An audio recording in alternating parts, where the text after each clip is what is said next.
Agro industries development board के अध्यक्ष रामेश्वर डूडी की बैठक हो रही है। इस वक्त मीडिया से मुखातिब हो रहे हैं, देखिए। किसान के साथ में बैठते हैं, सीधा हमने खाट चौपाल करी, खाट के भी ऊपर बैठ के हम किसानों से सीधा संवाद किया।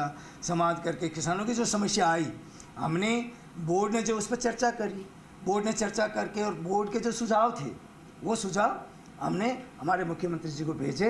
मुख्यमंत्री जी ने एक सकारात्मक सोच रखते हुए उन सुझावों को मानकर और किसान को बहुत बड़ी राहत देने का काम। एक सवाल था सर, आप वो नीति की बात कर रहे हैं, उसमें 1100 लोगों को फायदा पहुंचा। 1100 लोगों ने अपने प्रोसेसिंग यूनिट या वो जो कोल्ड स्टोरेज वगैरह लगाई हुई, उनमें किसानों की संख्या तो मात्र 260 ही है, बाकी तो सब व्यापारी होते हैं। नहीं, वो जो व्यापारी, एक मैं बताऊं आपको कि दो कैटेगरी है, फार्मर और नॉन फार्मर कैटेगरी।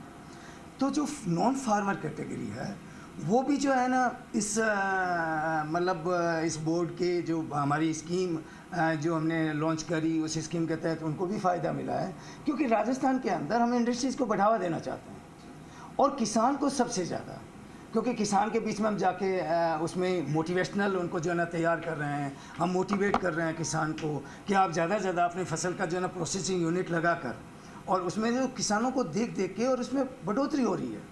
क्योंकि एक दिन के अंदर तो व्यापारी मैं नहीं, मैं एक दिन, वो व्यापारी जो है वो किसान का ही बेटा है। जो व्यापारी जो नॉन फार्मर कैटेगरी के अंदर जो आता है, तो उसने वो किसान का बेटा, वो ज़मीन से जुड़ा हुआ, खेत और खलिहान से आया हुआ बेटा जो है, वो अपनी मंडी के अंदर दुकान कर रहा है, वो नॉन फार्मर की कैटेगरी में आता है। तो वो जो है किसान का बेटा ही इस स्कीम का, इस योजना का फ़ायदा सबसे ज़्यादा उठा रहा है। तो हम ये चाह रहे हैं कि हमारा किसान जो है, और किसान की जो थर्ड जनरेशन है, जो सेकंड जनरेशन है, वो किस तरीके से एक व्यापारी बने। हमने उसमें अचीवमेंट भी करा है। उस किसान के बेटे को लाकर हमने व्यापारी बनाने का रास्ता जो है सुगम किया है।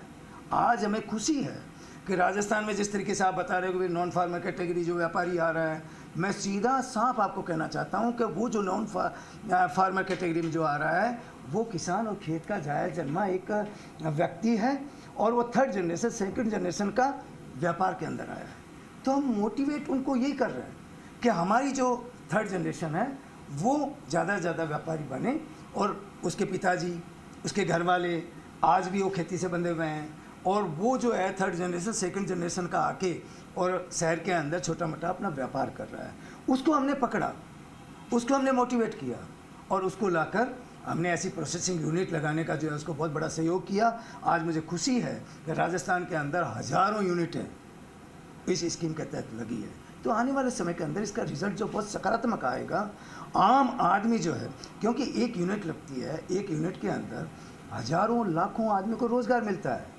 आज हमें खुशी है कि हमने उस मजदूर के हाथ को काम दिया है। सबसे ज़्यादा दिक्कत जो है देश के अंदर, चाहे प्रदेश के अंदर, बेरोजगारी की समस्या है। हमने इस चीज़ को छुआ कि हमारा राजस्थान प्रदेश का जो युवा है, राजस्थान प्रदेश का जो मजदूर है, उसके हाथ को काम चाहिए। हमने इस स्कीम के तहत इंडस्ट्री लगा के उसके हाथ को काम देने का काम किया है, और आगे आने वाले समय के अंदर राजस्थान एक मजबूत और सशक्त स्टेट होके और देश के अंदर पीएम आए थे अभी सीकर, उन्होंने कहा कि गारंटी मेरी है, और जिस हिसाब से खाद की उन्होंने कीमतें दूसरे देशों से कंपेयर की, उन्होंने कहा मेरी गारंटी है। किसानों के प्रति उन्होंने पूरे तरीके से कहा कि खाद, बीज, ये सब कुछ जिस रेट में हिंदुस्तान में मिल रहा है वो कहीं नहीं मिल रहा। देखो, मोदी जी ने जिस तरीके से कहा था कि ये फिर जो है एक मोदी जी पिछले 9 सालों से सिर्फ जो है लोगों को बरगलाने का काम कर रहे हैं, और धर्म के नाम से लड़ाई लड़ रहे हैं, भाई भाई को लड़ा रहे हैं, पूरे देश के अंदर नफरत पैदा कर दी। आज सीकर के अंदर किस तरीके से उनकी रैलियां फ्लॉप हुई, जाके लोगों को जो बसें लगानी पड़ी, तो भी लोग जो आए नहीं।